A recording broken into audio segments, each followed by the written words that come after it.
నమస్తే, నేను మీ సతీష్. వైసీపీలో సీట్ల పంచాయతీ తారాస్థాయికి చేరుతా ఉంది. ఇటీవల గుంటూరు అలాగే ప్రకాశం జిల్లాలకు సంబంధించి 11 మంది ఇన్ఛార్జీలను మారుస్తూ జగన్మోహన్ రెడ్డి ఆ పార్టీ ఒక ప్రకటన చేయగా, తాజాగా తూర్పుగోదావరి, పశ్చిమ గోదావరి జిల్లాలో కూడా స్థానచలనాలు లేదంటే కనుక సిట్టింగ్లకు సీట్లు లేవంటూ పార్టీ అధిష్టానం ఖరాఖండి చేసేయడంతో ఇప్పుడు అంతా కూడా సీఎంఓ దగ్గరికి, అంటే ముఖ్యమంత్రి కార్యాలయం దగ్గర క్యూ కడుతున్నటువంటి పరిస్థితి. అయితే మొదటి నుంచి కూడా 40 నుంచి 50 మందికి పైగా సీట్లు దక్కేటువంటి అవకాశం లేదు.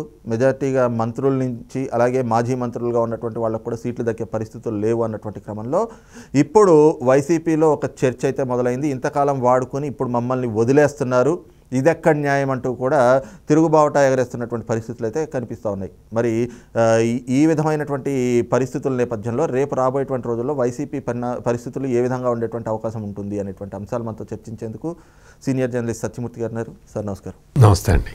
సార్, తాజాగా చూసుకుంటే జగన్మోహన్ రెడ్డి గారు తూర్పుగోదావరి, పశ్చిమ గోదావరి జిల్లాలకు సంబంధించి సీట్ల సర్దుబాటు లేదంటే కనుక సీట్ల మార్పులు, స్థాన చలనాలు, వీటికి సంబంధించి ఎన్నికల క్రమంలో ఈ ప్రక్రియ అంతా కూడా స్టార్ట్ చేశారు. ఈ నేపథ్యంలో చాలా వరకు కూడా సీట్లు ఇవ్వబోవడం లేదు అనేటువంటిది అధిష్టానం నుంచి ఇప్పటి వరకు ఉన్నటువంటి సిట్టింగులకి సమాచారం కూడా వెళ్ళింది. అందులో ముఖ్యంగా చూసుకుంటే చెల్లిపోయిన వేణుగోపాలకృష్ణ ప్రస్తుతం మంత్రిగా ఉన్నారు, ఆయనకి, అలాగే పినేపి విశ్వరూప్కి ఆయనకు కూడా ఇవ్వట్లేదని చెప్పేసి, అలాగే రాజమండ్రికి సంబంధించినటువంటి ఎంపీగా ఉన్న మార్గాని భరత్కి, ఇంకోవైపును చూసుకుంటే కృష్ణా జిల్లా మచిలీపట్నంకి సంబంధించినటువంటి జోగి రమేష్కి, వీళ్ళందరికీ కూడా సీట్లు ఇవ్వబోవడం లేదు అనేటువంటి స్పష్టమైనటువంటి సమాచారం అధిష్టానం నుంచి వాళ్ళకి వెళ్ళినట్లుగా, వాళ్ళంతా ఇప్పుడు సీఎంఓ దగ్గరికి క్యూ కడుతున్నట్లుగా కూడా మనం కొన్ని వార్తలు చూస్తూ ఉన్నాం. ఈ రకమైనటువంటి పరిణామాల్ని ఎలా చూడాలి అసలు? వైసీపీలో వాళ్ళకి ఒకటి ఏంటంటే, అది రాజకీయ పార్టీ కాదండి, అదొక ప్రైవేట్ లిమిటెడ్ కంపెనీ. ఆ ప్రైవేట్ లిమిటెడ్ కంపెనీలో మనం చూస్తుంటాం కదా, ఎంప్లాయీస్ని వాడుకుంటారు, ఎంప్లాయీస్ అవసరం తీరిపోగానే తీసేస్తూ ఉంటారు.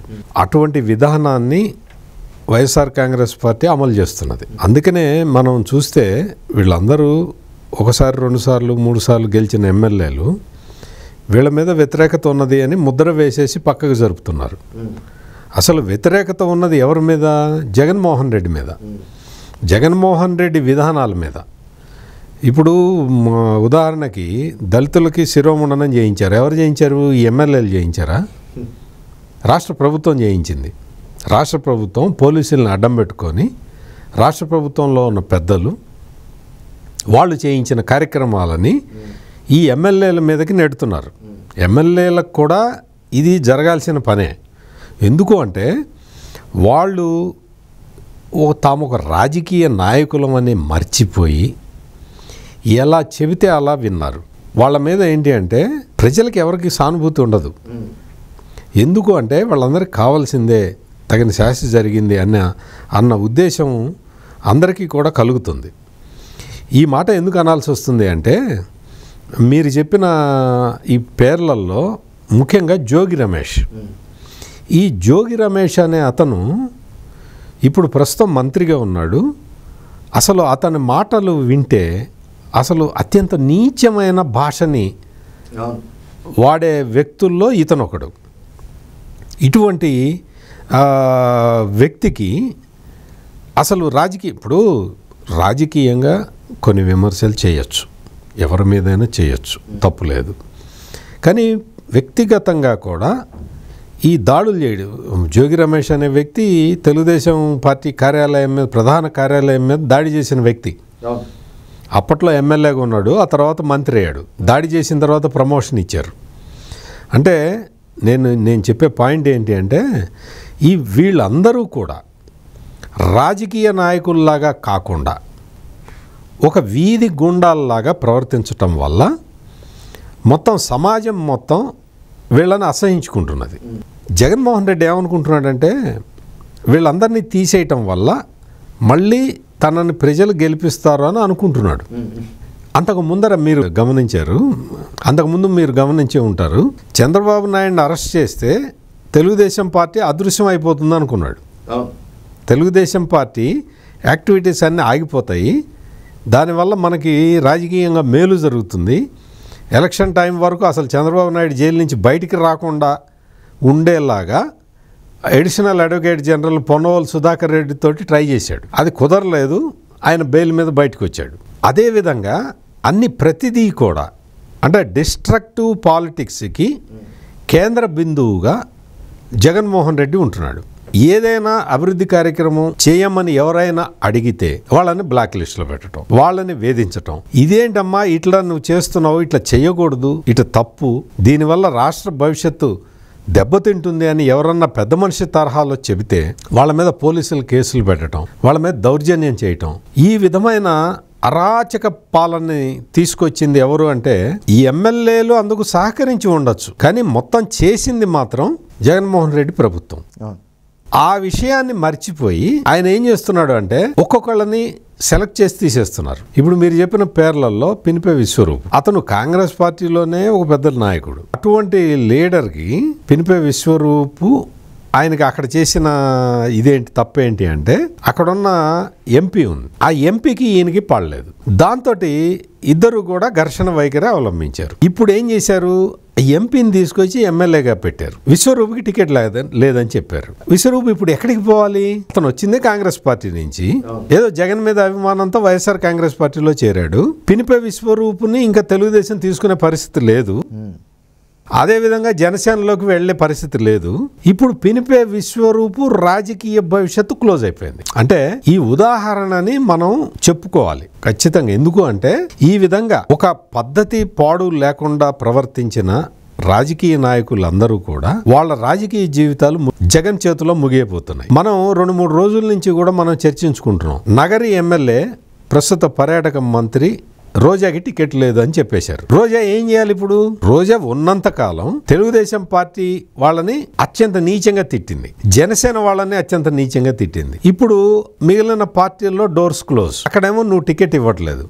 రోజా ఏం చేయాలి? అట్లాగే తెలుగుదేశం పార్టీ ఆఫీస్ మీద దాడి చేశాడు. ఒక ఎమ్మెల్యే లాగా కాకుండా ఒక గూండా లాగా దాడి చేసిన జోగి రమేష్, అతన్నైతే తెలుగుదేశం పార్టీ తీసుకోదు కదా, జనసేనలో అయితే తీసుకోరు కదా. వైసీపీలో టికెట్ ఇవ్వకపోతే అతని రాజకీయ భవిష్యత్తు ఏంటి? అదే విధంగా ఇప్పుడు పినిపే విశ్వరూపు గురించి చెప్పా, ఇప్పుడు చెల్లుబోయిన వేణుగోపాల్ గురించి కూడా అంతే. అతను అన్ని ఆశలు పెట్టుకొని ఈ పార్టీ కోసం ఇంత పని చేస్తే అతనికి టికెట్ లేదని చెప్పారు. అక్కడ చాలా రోజులుగా తగాదా జరుగుతున్నది. అక్కడ పిల్లి సుభాష్ చంద్రబోస్ అతనికి ఇతనికి పట్టలేదు. నువ్వు పిలిచి ఏదన్నా రాజీ మార్గం చేయటం అనేది ఇంతకాలం నా అనుభవంలో అయితే నేను చూసిన రాజకీయ పార్టీలన్నీ కూడా ఒక రాజీ ఫార్ములాని తీసుకొచ్చేవి. నేను ముందరే చెప్పినట్టు ఇది ఒక రాజకీయ పార్టీ కాకుండా ఒక ప్రైవేట్ లిమిటెడ్ కంపెనీగా దీన్ని నడుపుతున్నారు కాబట్టి వాళ్ళతో చర్చించే పని లేదు, వాళ్ళ రాజకీయ భవిష్యత్తు గురించి ఆలోచించే అవసరం లేదు అని చెప్పి అనుకొని ఏకపక్షంగా నిర్ణయాలు తీసుకుంటున్నారు.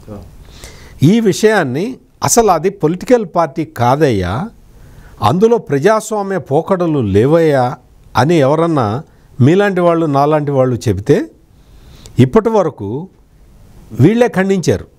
ఈ చెల్లుబోయిన గోపాలకృష్ణ, ఈ పినిపే విశ్వరూపు, ఈ జోగి రమేష్, ఈ రోజా, వీళ్ళే ఇవన్నీ ఖండించారు. లేదు లేదు మా జగనన్న మహానాయకుడు అని చెప్పి వాళ్ళు ఊరు వాడ చెప్పుకుంటూ తిరిగారు. ఇప్పుడు ఏం చెప్పుకుంటారు వాళ్ళు అనేది ప్రధానమైన ప్రశ్న.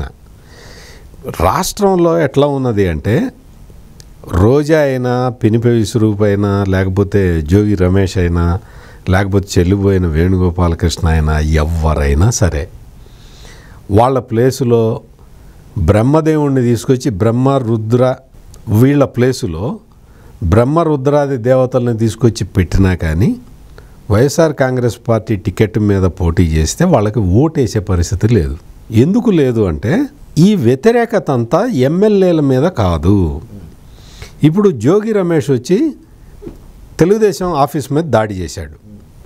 తనంతట తాను వచ్చి దాడి చేయలేదు, ఎవరో చెబితే దాడి చేశాడనే విషయం ప్రజలకు తెలుసు. ఇప్పుడు జోగి రమేష్కి తీసేసి ఎవరో భోగి రమేష్కి టికెట్ ఇస్తే ప్రజలకు తెలీదా ఎవరికి వ్యతిరేకత ఉంది, ఎవరి మీద వ్యతిరేకత ఉంది? అంటే ఇవన్నీ ఆలోచించుకోకుండా, ఒక రాజకీయ పార్టీలాగా ఆలోచించకుండా నిర్ణయాలు తీసుకోవటం అనేది వైఎస్ఆర్ కాంగ్రెస్ పార్టీకి అలవాటైపోయింది. అందుకని ఈ సమస్య వస్తున్నది. ఇది ఏంటంటే మీకు ఒక సింపుల్ లాజిక్ చెప్తా సతీష్ గారు. 151 మంది ఎమ్మెల్యేలు ఉన్నారు. 151 మంది అంటే జగన్మోహన్ రెడ్డిని తీసి పక్కన పెడితే 150 మంది ఎమ్మెల్యేలు.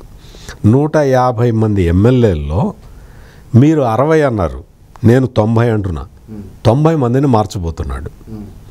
90 మంది ఎమ్మెల్యేలని మార్చిన ఏ పార్టీ కూడా మళ్ళీ అధికారంలోకి వచ్చిన దాఖలాలు అయితే ఎక్కడా లేవు. అంటే ఎందుకు అంటే 90 మంది అభ్యర్థుల్ని మార్చుకుంటున్నావు అంటేనే నువ్వు అసలు ఫస్టే డిఫీట్ని కన్సీవ్ చేసినట్టు, అంటే ఓటమిని అంగీకరించినట్టు. నేను చెప్పినట్టు 90 కాదు, మీరు చెప్పినట్టు 60ని మార్చినా కానీ అంటే 60 స్థానాల్లో నువ్వు ఓటమిని అంగీకరించినట్టు.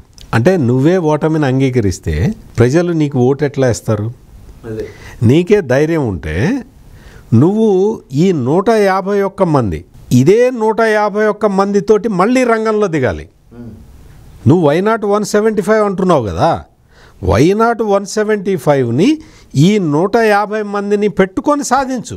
అప్పుడు సింహం సింగిల్గా వస్తుంది, పులివెందల పులి, ఇటువంటి టైటిల్స్కి నువ్వు అర్హుడు అవుతావు. అలా కాకుండా ఈ విధమైన కార్యక్రమాలు చేయటం వల్ల సమాజంలో మొత్తం సొసైటీలో పల్చనైపోయేది ఎవరు అంటే ఫస్ట్ లెగ్లో ఈ ఎమ్మెల్యేలు, ఇప్పుడు టికెట్ రాని వాళ్ళందరూ, సెకండ్ లెగ్లో జగన్మోహన్ రెడ్డి. రైట్, ఇది చూస్తున్నాం కదా. ముఖ్యంగా ఏదైతే తనపై ఉన్నటువంటి వ్యతిరేకతను కప్పుపుచ్చుకుని ప్రజల్ని మళ్ళీ మోసం చేసి రేపు ఎన్నికల్లో గెలపడం, మళ్ళీ అధికారం నిలబెట్టుకునేటువంటి కుట్రపూరితమైనటువంటి ఆలోచనలో భాగంగానే ఈ రోజున ఈ ఎమ్మెల్యేలని అందరినీ కూడా మారుస్తున్నాము అంటూ కూడా ఒక కొత్త రాజకీయ క్రీడకైతే జగన్మోహన్ రెడ్డి తెరలేపాడు. కానీ 4.5 ఏళ్లుగా రాష్ట్రంలో జరుగుతున్నటువంటి దుర్మార్గాలకి, దౌర్జన్యాలకి కారకులు ఎవరు అనేటువంటిది కూడా ప్రజలందరూ గమనిస్తూ ఉన్నారు. కాబట్టి ఖచ్చితంగా రేపు రాబోయేటువంటి ఎన్నికల్లో ప్రజాక్షేత్రంలో జగన్మోహన్ రెడ్డికి, వైఎస్ఆర్ కాంగ్రెస్ పార్టీకి కూడా గట్టి గుణపాఠాన్ని అయితే ప్రజలే తమ ఓటుతోటి తెలిపేటువంటి పరిస్థితులే కనిపిస్తూ ఉన్నాయి. ఈ రోజున మాత్రం ఏదైతే తన సహజమైనటువంటి వైఖరి అంటే అవసరానికి వాడుకుని వదిలేయటం ఏ విధంగా జగన్మోహన్ రెడ్డి చేస్తాడు అనేటువంటి సొంత పార్టీ నాయకులు కూడా రుచి చూస్తున్నటువంటి పరిస్థితులు, ఆ పరిణామాలు చోటు చేసుకుంటున్నాయన్నటువంటి అభిప్రాయాన్ని అయితే సీనియర్ జర్నలిస్ట్ సత్యమూర్తి గారు వ్యక్తం చేస్తూ ఉన్నారు. Thank you. నమస్కారం.